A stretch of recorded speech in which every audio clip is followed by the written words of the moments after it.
心的，眼下一道融合的档口。夺舍。昔人未有魔力行径，神圣。主人曾听说，宇宙中有一位不朽碰到争斗存在于每一个星球。此无非同小。出。 Halo gengs, kali ini Bang Panjul akan kembali membahas bocoran alur cerita Donghua Swallow Let's Start, episode 181. Yang dimana pada part sebelumnya sudah diceritakan, Luo Feng yang berniat melakukan pertukaran harta bersama Tuan Wu, ia pun seketika terbelalak kaget, saat mengetahui, semua harta yang ia inginkan telah ditukar oleh kelompok lain. Dan dari beberapa harta yang diinginkan oleh kelompoknya, hanya tersisa 5 set instruksi manual pelatihan teknik guntur yang diinginkan oleh Dewa Petir Lei Shen. Lalu Babata pun segera menenangkan Luo Feng, dengan mengatakan bahwa Luo Feng tidak perlu bingung, karena selama dirinya memiliki harta yang cukup, semua benda yang dia inginkan, masih bisa dibelinya di alam semesta, dan tentunya, semua itu bisa terpenuhi jika Luo Feng memiliki uang dan beberapa koneksi yang kuat. Dan saat ini yang harus ia lakukan hanya memborong semua harta yang tersisa, yang nantinya, semua harta yang tidak terlalu berguna untuk timnya, bisa ia jual dengan harga tinggi. Setelah mendengar saran tersebut, Luo Feng pun langsung memborong semua harta yang tersisa, yang dibanderol seharga 9,2 juta batu badai petir, yang bahkan transaksi ini sendiri, membuat Tuan Wu seketika terbelalak kaget, karena ini adalah jumlah transaksi terbesar. Setelah usai melakukan pertukaran, Tuan Wu pun mengatakan, bahwa Luo Feng adalah seorang yang menarik dan penuh kejutan. Walaupun dirinya tidak memiliki banyak otoritas, namun dapat melakukan pertukaran yang nominalnya hampir mencapai 10 juta batu badai petir. Setelahnya Luo Feng pun berkata, bahwa itu hanyalah sebuah keberuntungan saja. Setelah mengambil semua harta yang telah ditukarkan, Luo Feng pun segera kembali ke pangkalan sekutu, dan langsung disambut oleh Hong, Aogu dan Dewa Petir, yang langsung menanyakan hasil dari pertukaran tersebut. Mendengar pertanyaan itu, Luo Feng pun berkata, bahwa mereka telah terlambat, karena semua harta yang mereka inginkan, sudah lebih dulu dibeli oleh orang lain. Dari semua harta tersebut, hanya tersisa 5 set instruksi manual pelatihan teknik guntur, yang diinginkan oleh Dewa Petir. Dan jelas saja, kata-kata Luo Feng tadi membuat Hong dan Dewa Petir terkejut. Lalu setelahnya, Luo Feng pun menyerahkan 1 set instruksi pelatihan teknik guntur pada Dewa Petir sembari berkata, bahwa walaupun buku petunjuk guntur ini adalah instruksi manual milik Tuan Sektor Kabu, yang sangat cocok untuk Lei Shen, namun jika dibandingkan harta karun lainnya, manual instruksi petir ini tidak begitu berharga. Karena bagaimanapun, Tuan Sektor Kabu hanyalah seorang pejuang di tingkat Tuan Sektor, yang dimana teknik yang dia hasilkan, tidak bisa dibandingkan dengan kristal warisan, yang bisa saja, isinya adalah instruksi manual dari makhluk abadi. Ini semua karena Luo Feng yang telah menerima warisan dari Huyan Bo. Oleh sebab itulah dia mengetahui, bahwa di dalam salah satu harta yang disebut kristal warisan, terdapat teknik-teknik mematikan yang dimiliki oleh seorang makhluk abadi, serta beberapa rahasia tentang alam semesta, yang tentunya di masa depan, semua itu akan sangat berguna bagi kelompoknya. Di sisi lain, Dewa Petir yang telah menerima manual pelatihan teknik, ia pun tak sabar untuk membuka dan melihat isinya. Namun untungnya, semua itu segera dihentikan oleh Hong, dengan berkata menggunakan telepati, bahwa jangan terburu-buru, jika ingin melihat isi dari instruksi tersebut, maka itu bisa dilakukan setelah keluar dari dunia petir. Karena bagaimanapun, saat ini ada banyak sekali orang yang mengawasi di sekitar mereka, jika ada yang tahu tentang pertukaran yang dilakukan Luo Feng, maka itu akan menjadi malapetaka besar bagi mereka, karena sudah jelas, mereka akan kembali dijadikan bahan buruan oleh tim lain. Di sela itu Luo Feng berkata, bahwa setelah melakukan pertukaran, dia masih memiliki 60.000 batu badai petir. Sontak Hong pun berkata, sebaiknya sisa batu badai petir itu segera dijual atau ditukarkan dengan kristal alam semesta milik tim lain, karena sejatinya, batu badai petir ini hanya bisa digunakan di dalam dunia petir ini guys. Apalagi saat itu belum ada anggota dari aliansi manapun, yang mengetahui, bahwa harta di dalam kastil petir telah habis tertukar. Dan hal itu membuat banyak anggota dari beberapa aliansi yang terus membeli batu badai petir. Meskipun harganya tidak setinggi harga di awal, tapi itu masih lebih baik daripada tidak ada harganya sama sekali. Setelah mendiskusikan hal itu, mereka pun langsung mencari orang yang membeli badai petir. Dan tak butuh waktu lama, mereka pun langsung menemukan pembeli. Di mana saat itu batu badai milik Luo Feng ditukarkan dengan 5 juta meter kubik kristal alam semesta. Yang dimana jika kristal ini ditukar di luar dunia petir, Luo Feng bisa mengantongi 5 miliar koin alam semesta, yang bahkan menurut penjelasan di novel, jumlah kekayaan ini pun tidak dimiliki oleh keluarga Noulan. Tak lama setelah itu, tiba-tiba dari puncak menara di Kastil Petir, muncul sosok Tuan Wu yang melihat ke arah-arah pasukan aliansi, sembari berbicara dengan senyum di wajahnya, bahwa baru saja transaksi harta karun terakhir telah selesai, dan semua harta yang ia miliki telah ditukar. Selesai mengucapkan kata-kata itu, tiba-tiba pintu kastil kuno mulai menutup secara otomatis, membuat ratusan ribu orang di sekitar tentara aliansi seketika membeku. Karena faktanya, banyak dari mereka yang masih memiliki banyak batu badai petir, yang kebanyakan mereka dapatkan melalui pertukaran dengan beberapa tim kecil. Dan jelas saja keadaan seperti ini membuat mereka menjadi jengkel. Bahkan beberapa dari mereka mulai mengaum karena marah. Karena sebelumnya, para petarung tingkat bintang level 9 berpikir, batu badai petir yang mereka miliki mewakili sejumlah kekayaan yang luar biasa, karena dapat ditukar dengan harta milik Tuan Sektor Kabu, yang jika harta itu dijual di luar dunia petir, harganya akan sangat mahal, dan akan membuat mereka ngiler. Namun sayang, impian itu seketika menghilang, karena dalam sekejap mata, batu badai petir itu berubah menjadi batu yang tidak berguna. Saat itu Dewa Petir masih sangat yakin, bahwa di dalam kastil tersebut masih terdapat beberapa harta yang berharga. Namun kata-kata itu segera ditepis oleh Hong, yang mengatakan, bahwa jikapun ada, harta itu bukan milik mereka, dan mereka harus bersyukur dengan apa yang telah mereka dapatkan. Di sela pembicaraan kelompok kecilnya, tiba-tiba, seorang utusan dari Gunung Kapak datang dan memberitahukan, karena pertukaran harta karun di sini sudah berakhir, maka sebentar lagi pasukan dari Gunung Tiga Kapak akan meninggalkan dunia petir untuk kembali ke bintang Kanglan, dan sebaiknya kelompok Luo Feng segera bergabung dengan mereka.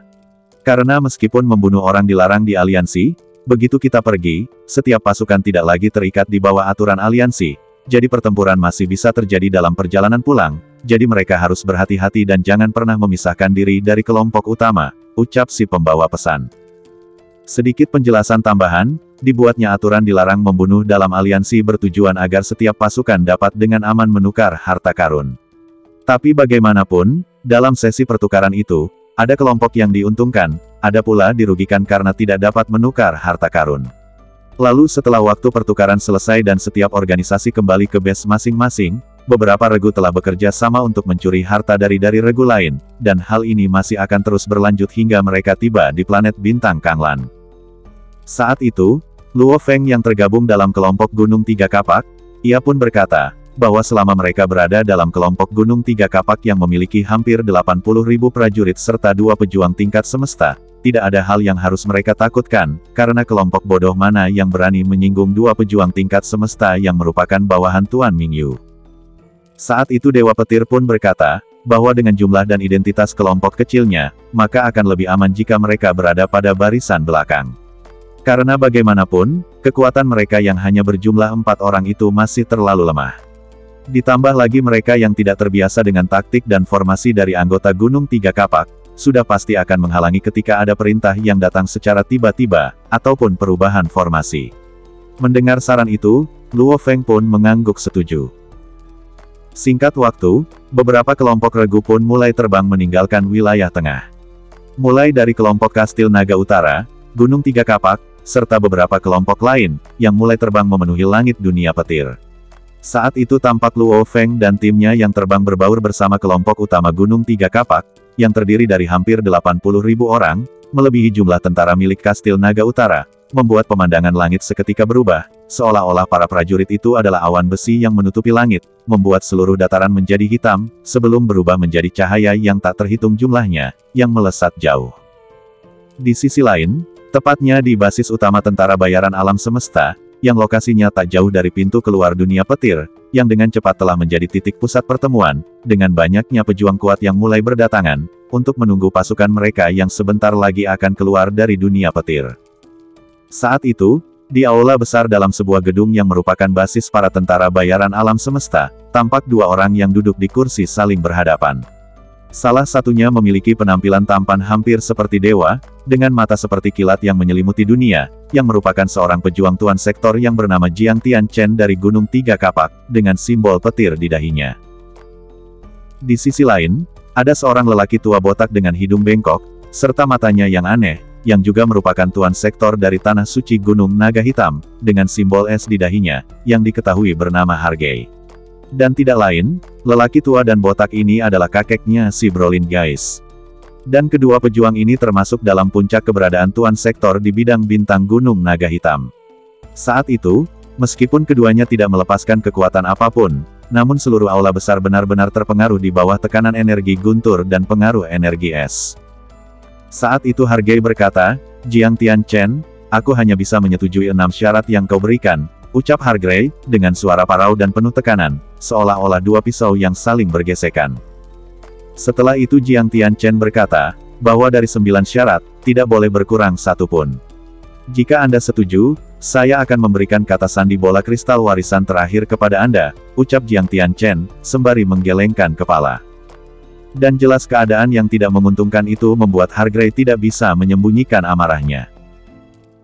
Di sisi lain, tepatnya di kamp tentara sekutu, tampak Brolin yang belum meninggalkan wilayah tengah, melirik ke arah pasukan besar Gunung Tiga Kapak, yang mulai terbang menjauh. Di sela itu, tampak salah satu pengawal datang dan berkata, Yang Mulia, apakah kita belum akan pergi dari wilayah ini? Brolin lantas berkata, tidak perlu terburu-buru karena semuanya telah aku atur, ucap Brolin, lalu bergegas memasuki jaringan virtual alam semesta, untuk melaporkan keadaan terkini pada kakeknya.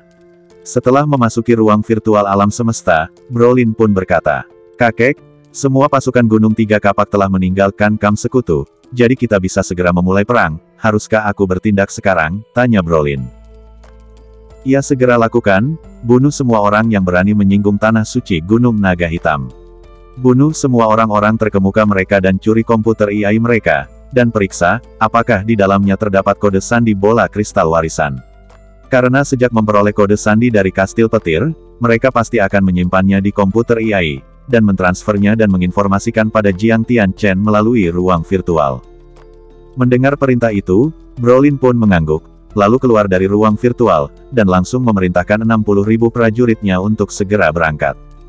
Singkat cerita, setelah 2 hari terbang, Brolin dan pasukannya pun berhenti untuk beristirahat, dan membagi kelompoknya menjadi 2 titik, yang dimana 2.000 elit yang telah dipilih, akan pergi bersamanya menggunakan kapal alam semesta. Dan dengan lambaian tangannya, tiba-tiba kapal semesta berbentuk cakram segera muncul dari cincin penyimpanannya. Setelah 2.000 prajurit terpilih itu masuk ke kapal alam semesta, kapal itu pun segera naik dan terbang dengan kecepatan penuh menuju ke tempat tentara Gunung Tiga Kapak, yang sudah terbang jauh. Walaupun terdapat selisih jarak yang sangat jauh, namun kecepatan terbang tentara tidak pernah bisa dibandingkan dengan kapal semesta. Saat itu di dalam ruang kendali kapal, tampak Brolin yang berdiri di depan papan kendali bersama 8 pengawalnya.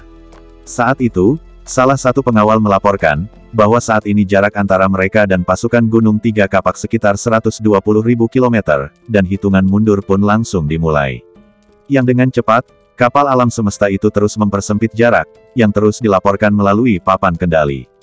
Tepat saat berjarak 5.000 km dari pasukan Gunung Tiga Kapak, Brolin pun segera memerintahkan anak buahnya untuk menurunkan kecepatan kapal, dan pindai seluruh pasukan musuh, serta tentukan dengan tepat 12 sasaran penting, perintah Brolin. Dan tentunya, dengan kapal semesta kelas D8 yang memiliki sistem pemindaian mencapai 200.000 km, sudah pasti akan dengan mudah memindai semua orang dalam pasukan Gunung Tiga Kapak. Tak berselang lama, sebuah suara robot bergema, dan menginformasikan, bahwa total prajurit Gunung Tiga Kapak berjumlah 78.503 orang, serta lokasi dari 12 orang yang menjadi target utama pun, langsung ditampilkan di sebuah layar, yang ditandai dengan 12 titik yang menyala. Bersamaan dengan itu, di sisi kiri layar, 12 figur kepala muncul, di mana ada 2 pejuang tingkat semesta, serta beberapa kapten, dan juga gambar Luo Feng guys. Setelah menemukan targetnya, Brolin pun memerintahkan untuk menyiapkan meriam laser kelas D6 dan kelas C2. Yang dimana meriam laser kelas D6, dengan kekuatannya yang mengerikan, akan digunakan untuk membombardir pasukan Gunung Tiga Kapak. Sedangkan meriam laser kelas C2, yang kekuatannya agak kecil, digunakan untuk melumpuhkan 12 target utama, karena bagaimanapun, kedua belas target utama pasti memiliki harta yang tersimpan di dalam komputer lengan mereka, dan jika diserang menggunakan meriam laser kelas D6, otomatis semua harta itu akan ikut hancur, dan semua usaha mereka akan sia-sia. Di sisi lain, Luo Feng dan anggotanya yang terbang berbaur bersama pasukan besar Gunung Tiga Kapak pun tampak tertawa-tawa karena suasana hati yang sangat baik.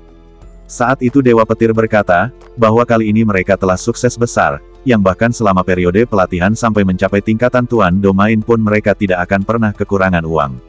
Di sela itu Hong ikut bicara, jangan terlalu cepat percaya diri dan puas dengan hasil yang mereka dapatkan kali ini. Di sela obrolan itu, tiba-tiba Luo Feng berkomunikasi menggunakan kekuatan rohnya, dan mengatakan agar mereka semua berhati-hati, karena peralatan pemindainya telah menemukan ada sistem pemindaian yang cukup besar, yang saat itu sedang memindai kelompok mereka. Mendengar peringatan itu, Hong, Dewa Petir dan Aogu pun terkejut dan mulai waspada. Di sisi lain, saat Luo Feng dan timnya semua telah bersiaga tinggi, namun tidak untuk semua pasukan Gunung Tiga Kapak, yang masih terlibat dalam diskusi dan tawa. Di sela tawa tersebut, tiba-tiba terdengar gemuruh, diikuti 3 siluet hitam besar, layaknya 3 lubang hitam besar, yang langsung melesat ke arah pasukan besar, membuat Luo Feng dan timnya terdiam, saat melihat ledakan dan getaran di kejauhan, menewaskan ratusan prajurit bintang level 9, yang dalam sekejap mata menguap menjadi abu.